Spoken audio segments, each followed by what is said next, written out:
Good morning students. पिछले lecture में हमने विद्युत चुंबकीय विभव ये स्टार्ट किया था और हम कहाँ तक पहुंचे थे, जहाँ पे हमने लॉरेंज कंडीशन या लॉरेंज प्रतिबंध क्या होता है वो इक्वेशन हमने निकाली थी। तो हमने एक तो दो इक्वेशन तो देखो ये निकाली थी, मैं वापस से लिख देता हूँ। Del square A minus mu zero epsilon zero del square A by del t square is equal to minus mu zero J plus grad divergence A plus mu zero epsilon zero del phi by del t. ये तीसरी Maxwell equation से ये equation निकली थी, हमने बताई थी भाई पहली इक्वेशन। और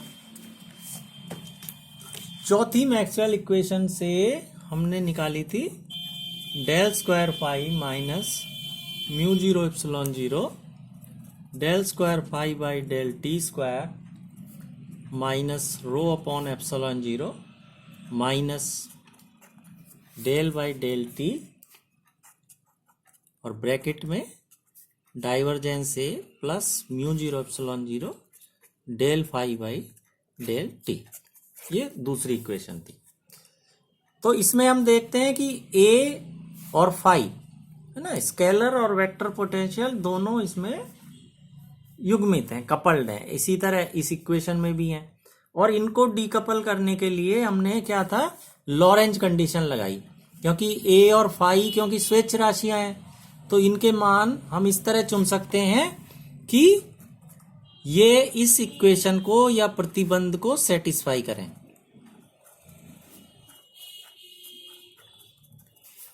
divergence A plus mu zero epsilon zero del phi by del t is equal to zero.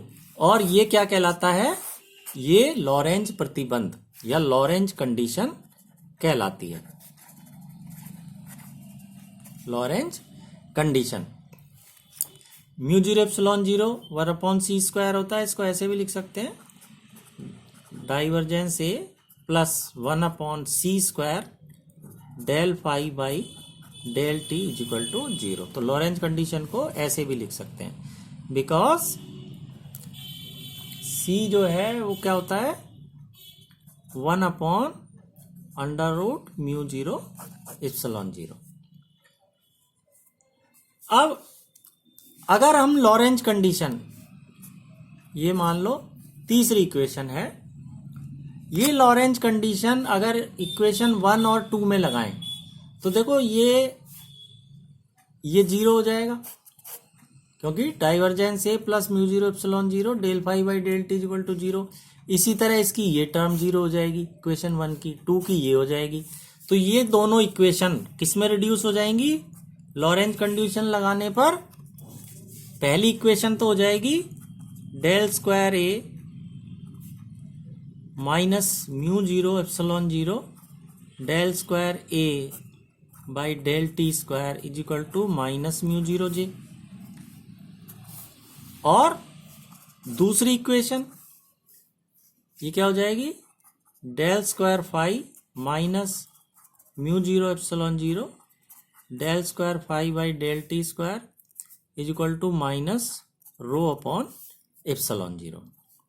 ये हो गई अब, है ना इक्वेशन। मान लो इसको हम 3 माने, इक्वेशन 4 माने। तो अब देखते हैं हम इसमें केवल ये स्केलर पोटेंशियल ए ही आ रहा है और इस वाले में वेक्टर पोटेंशियल ए ही आ रहा है और इसमें स्केलर पोटेंशियल फाई आ रहा है। तो अब ये क्या है, डीकपल हो गए, अयुग्मित समीकरण हो गई दोनों। और ये हमें कैसे प्राप्त हुई, युग्मित से, जब हमने ये लॉरेंज प्रतिबंध लगाया या लॉरेंज कंडीशन इनके ऊपर लगाई। अब ये जो लॉरेंज कंडीशन है, लॉरेंज प्रतिबंध है, इसको हम कोवेरिएंट फॉर्म या 4 वेक्टर फॉर्म में कैसे लिख सकते हैं, है ना, covariant form of Lorentz condition या लॉरेंज कंडीशन का चतुर्विम रूप, है ना। तो देखो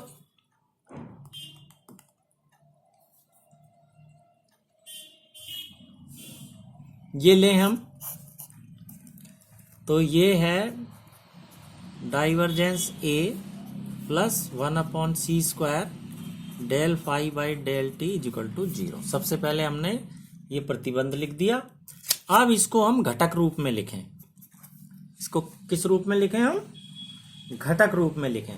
तो घटक रूप में लिखने पर क्या आएगा? ये del A x by del x del A y by del y del A z by del z, ये तो इसका आ गया है ना, और ये आ गया प्लस, देखो ये चौथे वाले को हम किस तरह लिख सकते हैं? डेल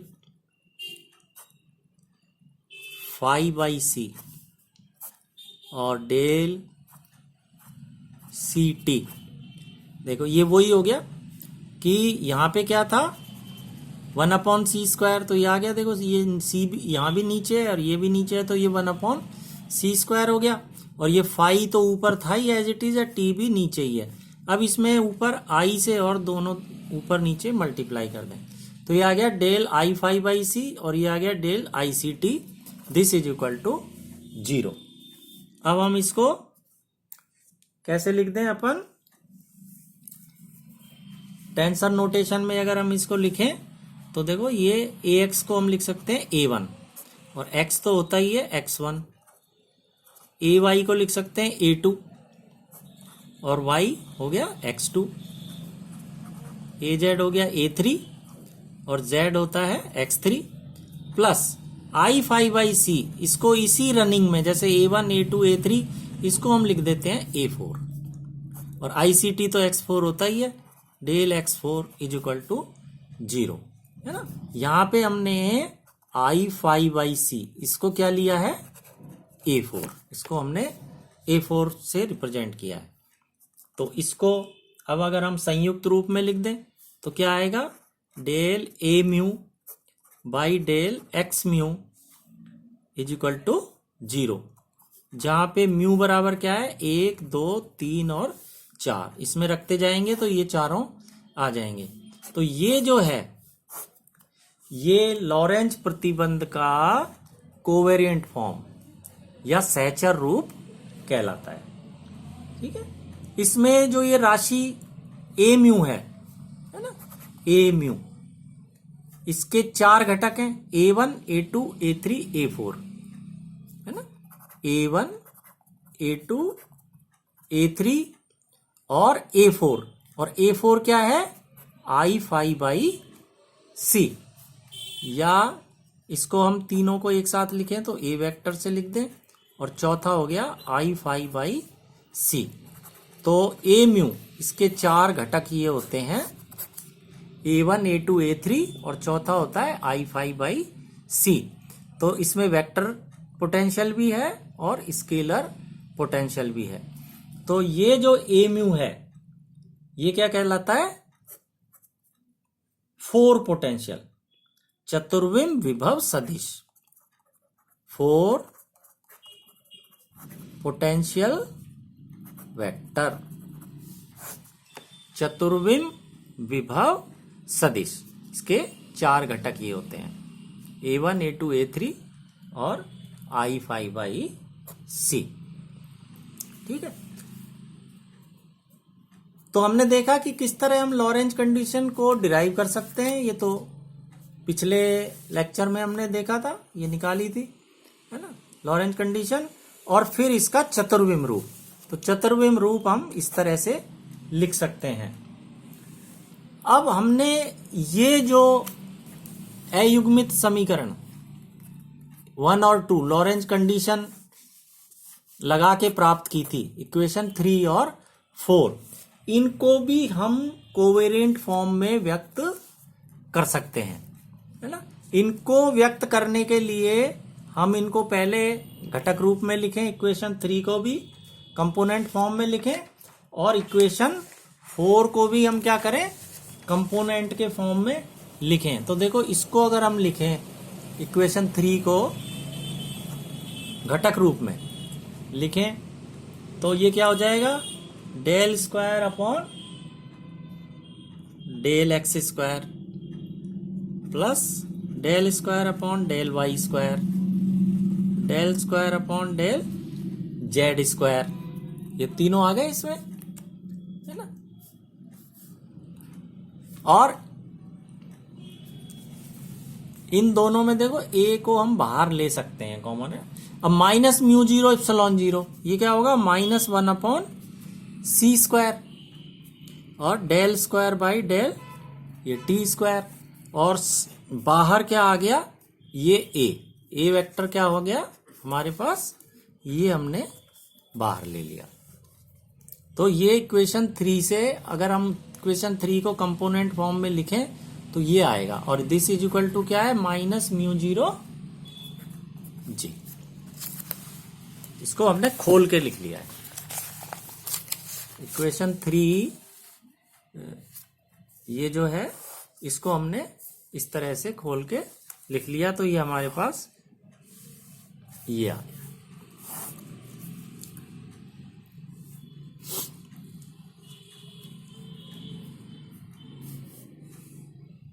इसी तरह से हम इक्वेशन 4 को लिखें।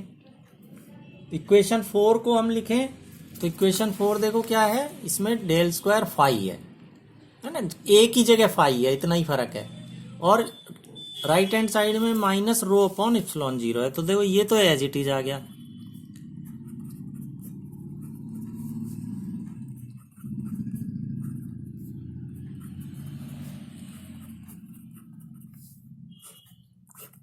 और इधर ए की जगह क्या आ गया, फाई आ गया।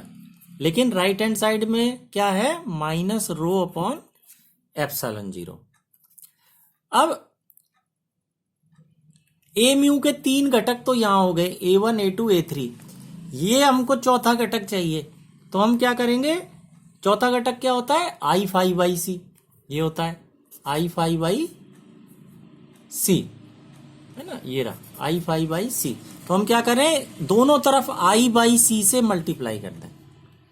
इधर भी कर दिया तो ये आई फाई बाई सी हो गया, और इधर भी आई बाई सी, इससे हमने मल्टीप्लाई कर दिया। इसके अलावा राइट हैंड साइड में म्यू जीरो से ऊपर नीचे गुणा कर दें तो हमारे पास ये आ गया। ठीक है, अब देखो माइनस आई म्यू जीरो और रो, ये तो ऊपर आ गए, और इधर आ गया 1 upon mu zero epsilon zero. 1 upon mu zero epsilon zero क्या होगा, सी स्क्वायर, और ये नीचे सी एज इट इज, तो ये सी से सी एक कैंसिल हो गया। तो ये राइट हैंड साइड में क्या आ गया, माइनस म्यू जीरो और आई सी रो, अंदर आ गया आई सी रो, ये आ गया हमारे पास। तो ये दो इक्वेशन इस फॉर्म में आ गई।